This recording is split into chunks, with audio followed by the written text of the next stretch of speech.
जय हिंद दोस्तों, स्वागत है आपके अपने परिवार एग्जाम पीक पावर में। मेरा नाम है योगेंद्र और आज के इस सेशन में हम आपके लिए लेकर आ गए मोस्ट इंपॉर्टेंट क्वेश्चंस जो कि आपके एग्जाम में पूछे जाएंगे। तो इस क्वेश्चन को आप लोग कंप्लीट वॉच कीजिएगा और इससे पहले भी बहुत सारे क्वेश्चन को हम आपको इस सेशन के माध्यम से बतला चुके हैं। उन सारे सेशन को अभी तक आप लोग नहीं देखे हैं तो इसी वीडियो के डिस्क्रिप्शन बॉक्स में आपको प्लेलिस्ट का लिंक मिल जाएगा। वहां से जाकर आप लोग सीक्वेंस वाइज इस पेपर का कंप्लीट तैयारी कर सकते हैं। अगर जितना भी प्लेलिस्ट में यहाँ पे दिया हुआ है ना क्लास, उतना प्लेलिस्ट को अगर आप लोग कंप्लीट वॉच कर लेते हैं तो एग्जाम में मैं गारंटी देता हूं कि उससे बाहर आपका एक भी क्वेश्चन नहीं देखने को मिलेगा। तो चलिए देखते हैं क्वेश्चन में क्या पूछा जा रहा है। तो खोंड विद्रोह, एक सेकेंड, हाँ, खोंड विद्रोह इतिहास, कारण और परिणाम को विस्तार से लिखे। यानी जो खोंड विद्रोह हुआ था इसका इतिहास क्या था, इसके होने के कारण क्या थे, इसका परिणाम हमें क्या देखने को मिला, तो इसी के बारे में हमें विस्तार पूर्वक लिखना है। तो चलिए, बहुत ही इंपॉर्टेंट क्वेश्चन है और जो भी स्टूडेंट अभी तक आप लोग इस सेशन को लाइक नहीं किए हैं तो पहले तो सेशन को लाइक कीजिए, चैनल को सेशन को ज्यादा से ज्यादा शेयर कीजिए और चैनल को अभी तक आप लोग सब्सक्राइब नहीं किए तो चैनल को सब्सक्राइब करके बेल आइकन को ऑल पर प्रेस कर लें, क्योंकि आपको सेमेस्टर 1 से लेकर सेमेस्टर 8 तक यहाँ पे कंप्लीट तैयारी करवाया जाएगा सभी पेपर का।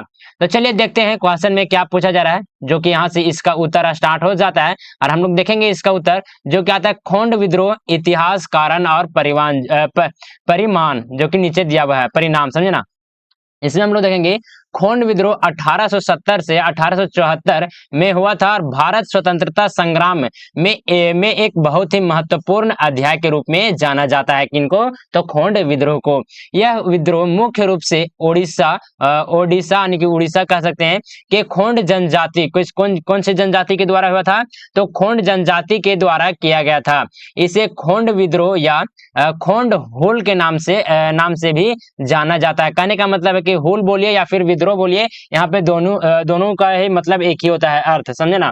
तो आप लोग हुल भी बोल सकते हैं, जैसे आप लोग खोंड हुल का इतिहास, कारण और परिणाम का विस्तार से बताएं चाहे लिखें। तो अगर इस तरह से भी क्वेश्चन होगा तो आप लोग को कंफ्यूजन नहीं होना है, विद्रोह और हुल एक ही होता है, समझे।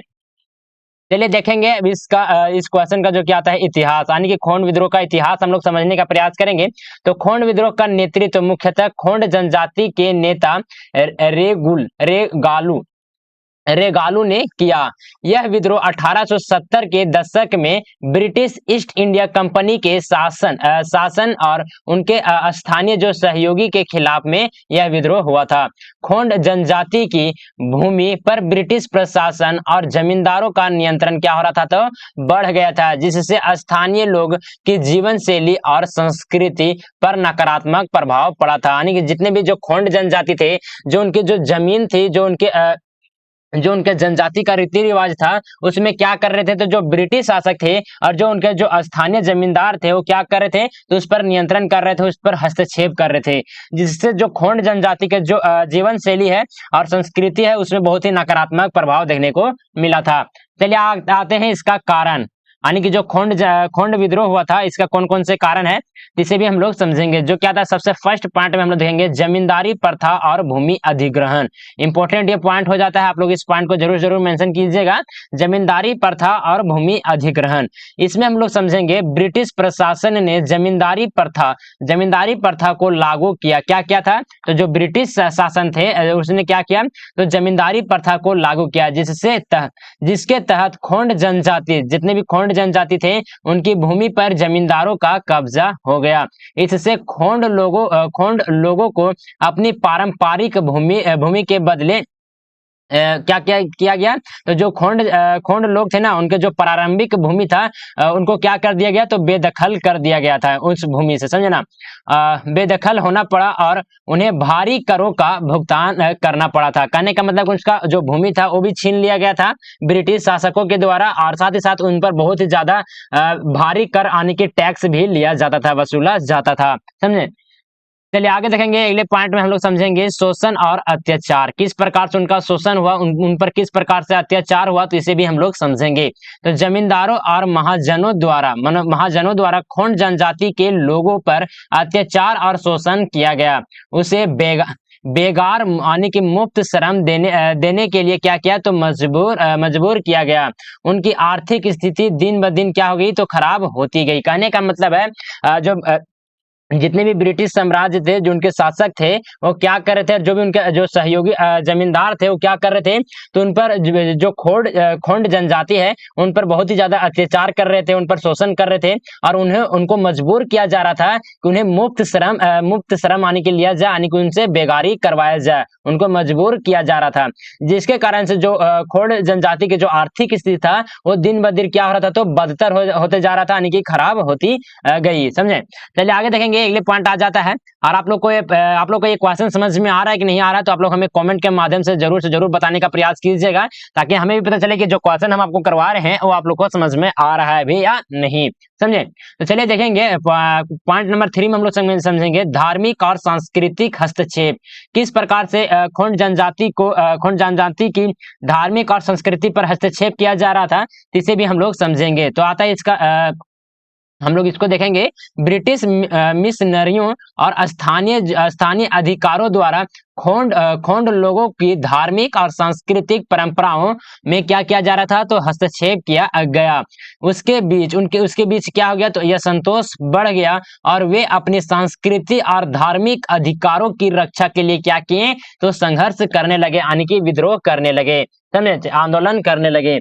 चलिए आगे देखेंगे, अगले पॉइंट में आ जाता है, पॉइंट नंबर हम लोग 4 समझेंगे, कर्ज की बोझ। किस प्रकार से उनको कर्ज की बोझ के तले दबा दिया गया था, तो चलिए इसे भी हम लोग समझेंगे। तो खोंड जनजाति के लोग महाजनों से कर्ज लेते थे, जबकि ब्याज दर इतना अत्यधिक ऊंची थी कि कर्ज चुकाने में असमर्थ के कारण उन्हें अधिक शोषण और हिंसा का सामना करना पड़ता था। यानी कि जो भी खोंड जनजाति थे, वो क्या करते थे, तो महाजनों से कर्ज लेते थे, और उन कर्ज पर इतना ज्यादा अत्यधिक ब्याज दर होता था, इतना उच्च ब्याज दर होता था, जिसको जो खोंड जनजाति थे वो चुकाने में असमर्थ होते थे, मतलब चुका नहीं पाते थे, जिसके कारण से उनको उनके साथ बहुत ही अत्यधिक शोषण किया जाता था, हिंसा का सामना करना पड़ता था खोंड जनजातियों के प्रति।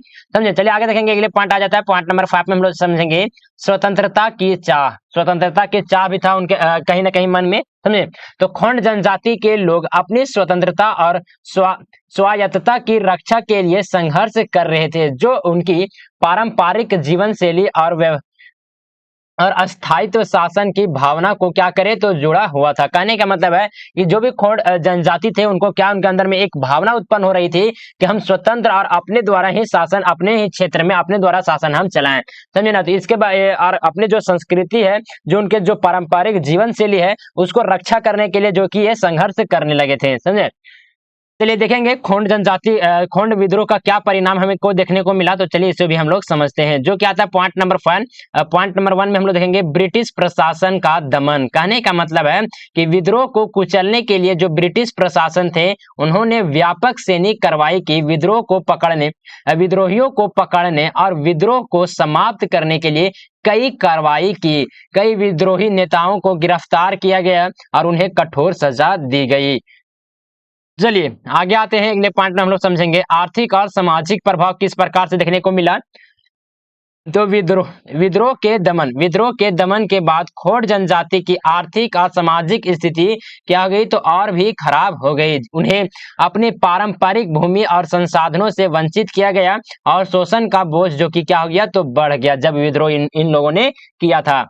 चलिए आगे देखते हैं, अगले पॉइंट में हम लोग समझेंगे कानूनी सुधार। किस प्रकार से कानूनी सुधार हुआ, तो इसे भी हम लोग समझेंगे। जो क्या आता है, इसका फर्स्ट पॉइंट में हम आते हैं, यानी कि पॉइंट नंबर 3 का सब पॉइंट आता है, यानी कि इसको हम लोग डिस्क्राइब करेंगे।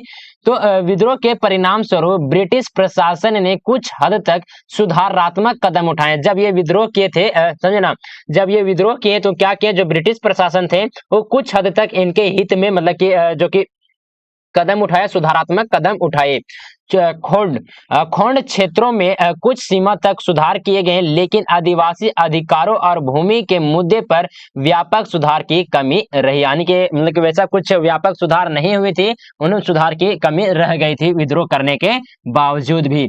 चलिए आगे आते हैं, अगले पॉइंट में हम लोग समझेंगे आदिवासी चेतना।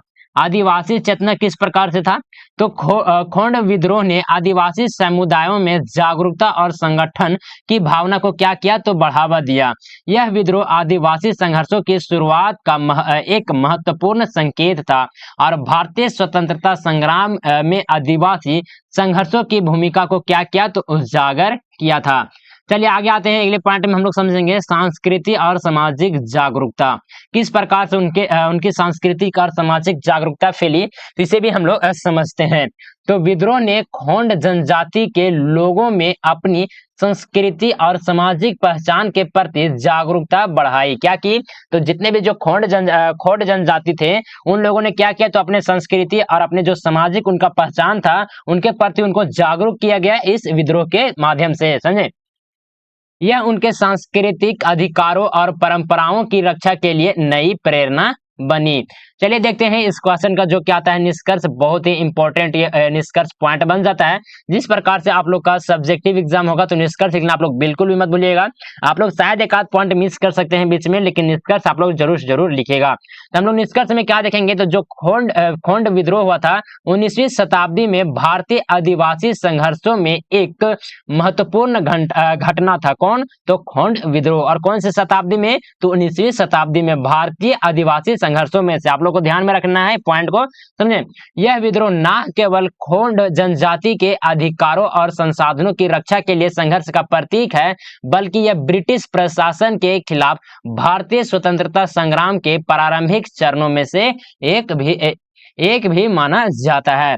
चलिए आगे देखेंगे, खोंड जनजाति ने आदिवासी समुदायों में जागरूकता और संगठन की भावना को क्या किया, तो बढ़ावा दिया और भारतीय स्वतंत्रता संग्राम में आदिवासी संघर्षों की महत्वपूर्ण भूमिका को क्या किया, तो उजागर किया। यह विद्रोह हमें यह सिखाता है कि आदिवासी समुदायों ने अपनी स्वतंत्रता,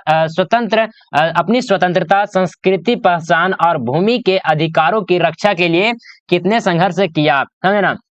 उनकी संघर्ष ने भारतीय स्वतंत्रता संग्राम को क्या किया, तो सशक्त किया। तो चलिए सेशन को हम यहीं पे एंड अप करते हैं। और देखिए यहाँ पे बहुत सारा जो कि यहाँ पे क्वेश्चन तैयार कर लिया गया है। इन सारे क्वेश्चंस का अगर आप लोग वीडियो डिटेल्स में अगर पढ़ना चाहते हैं, तो आसान से आसान भाषा में अगर आप लोग समझना चाहते हैं, तो इसी वीडियो के डिस्क्रिप्शन बॉक्स में आपको प्लेलिस्ट का लिंक मिल जाएगा। वहां से जाकर आप लोग सीक्वेंस वाइज कंप्लीट तैयारी कर सकते हैं। और साथ ही साथ जो भी स्टूडेंट इस सेशन को अभी तक आप लोग लाइक नहीं किए, तो पहले तो सेशन को लाइक कीजिए, सेशन को अपने दोस्तों के साथ ज्यादा से ज्यादा शेयर कीजिए। और चैनल को अभी तक आप लोग सब्सक्राइब नहीं किए, तो चैनल को सब्सक्राइब करके बेल आइकन को ऑल पर प्रेस कर दीजिए, क्योंकि आपको इसी तरह से इंपॉर्टेंट क्वेश्चन का वीडियो आपको सेमेस्टर 1 से लेकर सेमेस्टर 8 तक यहाँ पे आपको दिए जाएंगे। तो जरूर इस चैनल को सब्सक्राइब करना बिल्कुल भी मत भूलिएगा। और साथ ही साथ आप लोग जिन भी स्टूडेंट को अगर पेड पीडीएफ चाहते हैं डाउनलोड करना, तो आप लोग इस नंबर पे कांटेक्ट कर सकते हैं, जो कि नंबर है 9430702606। आप लोग इस नंबर पे व्हाट्सएप मैसेज के जरिए हमसे कांटेक्ट कर सकते हैं। कुछ भी डाउट वगैरह होता है तो आप लोग इस नंबर पे मैसेज कर सकते हैं। और साथ ही साथ आपको व्हाट्सएप ग्रुप में ज्वाइन करने का लिंक आपको दे दिया जाएगा। ये नंबर आपको स्क्रीन पर भी शो हो रहा होगा, नीचे आप लोग स्लाइड में देख रहे होंगे। ये नंबर पर आप लोग मैसेज कर सकते हैं, कॉल मत कीजिएगा, कॉल लगेगा भी नहीं, समझे ना। आप लोग का बहुत ही ज्यादा कॉल आता है, तो आप लोग को कॉल जो कि सिस्टम है वो बंद कर दिया गया है। आप लोग सिर्फ व्हाट्सएप मैसेज कर सकते हैं, जैसे हमको टाइम मिलेगा वैसे ही हम आपको रिप्लाई देने का प्रयास करेंगे, समझे। और जो भी स्टूडेंट टेलीग्राम चैनल को ज्वाइन नहीं किए, तो टेलीग्राम चैनल को भी ज्वाइन कर लें। इसी वीडियो के डिस्क्रिप्शन बॉक्स में टेलीग्राम चैनल का लिंक भी मिल जाएगा। वहां से आप लोग क्लास रिलेटेड, एग्जाम से रिलेटेड सारे के सारे अपडेट आप लोग समय से पहले पा सकते हैं। तो चलिए सेशन को यहीं पे हम लोग एंड अप करते हैं। मिलते हैं आप लोग से एक नए सेशन में, तब तक के लिए जय हिंद, वंदे मातरम।